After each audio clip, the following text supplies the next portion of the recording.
Ika-30 kabanata. Si Raquel ay hindi pa rin nagbubuntis, kaya nainggit siya kay Leah. Sinabi niya kay Jacob, "Bigyan mo ako ng anak dahil kung hindi mamamatay talaga ako." Nagalit si Jacob sa kanya at sinabi, "Bakit Diyos ba ako? Siya ang nagpasya na hindi ka magkaanak." Sinabi ni Raquel, "Kung ganoon, sumiping ka kay Bilha na alipin ko para kahit sa pamamagitan niya magkaroon din ako ng anak." Kaya ibinigay niya si Bilha kay Jacob bilang asawa. At sumiping si Jacob kay Bilha. Dumating ang panahon na buntis si Bilha at nanganak ng lalaki. Sinabi ni Raquel, "Kinuha na ng Diyos ang aking kahihiyan. Tinugon niya ang panalangin ko dahil binigyan niya ako ng isang anak na lalaki." Kaya pinangalanan niya ang sanggol na Dan. Muling nagbuntis si Bilha na alipin ni Raquel at nanganak ng lalaki na pangalawang anak nila ni Jacob. Sinabi ni Raquel, "Napakahigpit ng labanan namin bilang magkapatid, at nagtagumpay ako." Kaya pinangalanan niya ang sanggol na Naphtali. Nang hindi na magkaanak si Leah, pinasipingan niya kay Jacob ang alipin niyang si Zilpa. Nabuntis si Zilpa at nanganak ng lalaki. Sinabi ni Leah, "Parang pinalad ako." Kaya pinangalanan niya ang sanggol na Gad. Muling nanganak si Zilpa ng lalaki na pangalawang anak nila ni Jacob. Sinabi ni Leah, "Lubha akong nasisiyahan. Ngayon tatawagin ako ng mga babae na masiyahin." Kaya pinangalanan niya ang sanggol na Asher. Anihan ng trigo noon. Pumunta si Reuben sa bukid at may nakita siyang tanim na mandragora. Kumuha siya ng bunga nito at dinala sa ina niyang si Leah. Pagkakita noon ni Raquel ay sinabi niya kay Leah, "Bigyan mo rin ako ng mandragora na dinala ng anak mo." Pero sumagot si Leah, "Hindi ka pa ba kontento na kinuha mo ang asawa ko? Ngayon kukunin mo pa ang mandragora ng anak ko?" Sinabi ni Raquel, "Kung bibigyan mo ako ng mandragora, pasisipingin ko si Jacob sa iyo ngayong gabi." Mag-aagaw dilim na nang dumating si Jacob mula sa bukid. Sinalubong siya ni Leah at sinabi, "Kailangang sa akin ka sumiping ngayong gabi, dahil binayaran na kita kay Raquel ng mandragora na dala ng anak ko." Kaya sumiping si Jacob kay Leah ng gabing iyon. Sinagot ng Diyos ang panalangin ni Leah at siya'y nabuntis. Nanganak siya ng lalaki na ikalimang anak nila ni Jacob. Sinabi ni Leah, "Ginantimpalaan ako ng Diyos dahil ibinigay ko ang alipin ko sa aking asawa." Kaya pinangalanan niya ang kanyang anak na Isakar.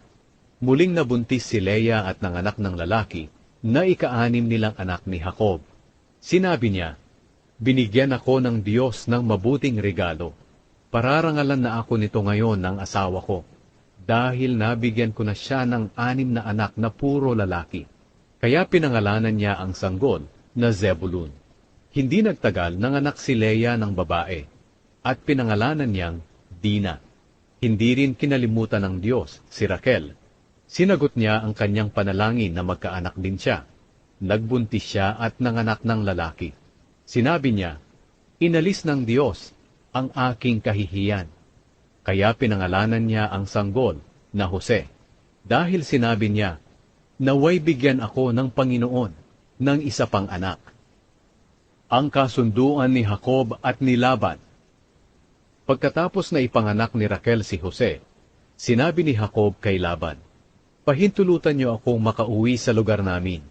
Ibigay niyo sa akin ang mga asawa ko na ipinaglingkod ko sa inyo at ang mga anak ko, dahil babalik na ako sa amin.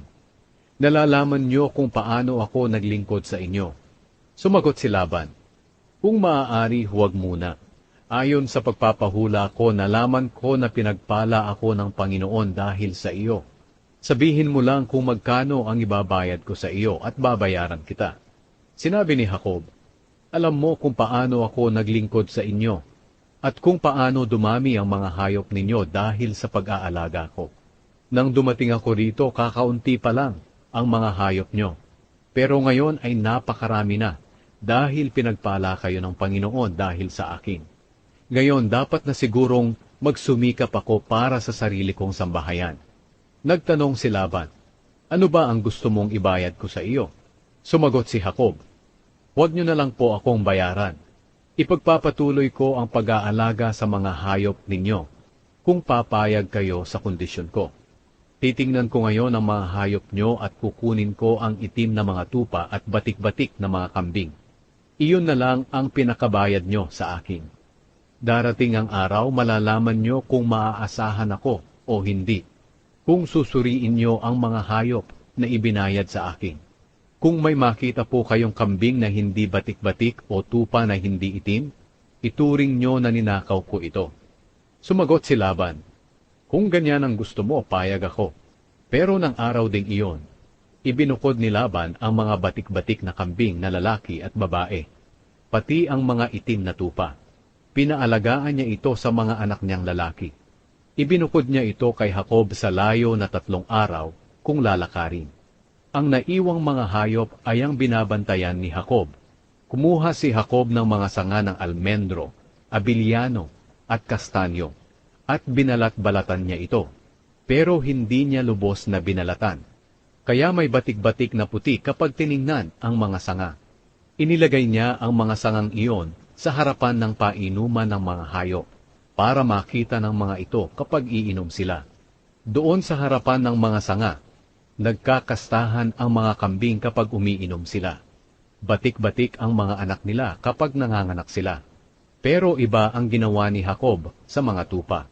Habang nagkakastahan ang mga hayop na ito, pinapaharap niya sila sa mga batik-batik na kambing niya at sa itim na mga kambing ni Laban.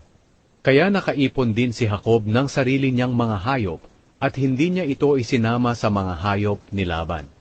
Kapag nagkakastahan na ang mga hayop na maganda ang katawan doon sa pinag-iinuman, inilalagay agad ni Jacob ang mga sangang iyon sa harapan ng mga ito. Pero kapag ang mga hayop na matatamlay ang nagkakastahan, hindi niya inilalagay ang mga sanga. Kaya ang mga matatamlay ay kay Laban, at ang mga masisigla ang katawan ay kay Jacob. Sa ganitong paraan, labis na yumaman si Jacob. Dumami ang hayop niya pati na ang mga kamelyo at asno.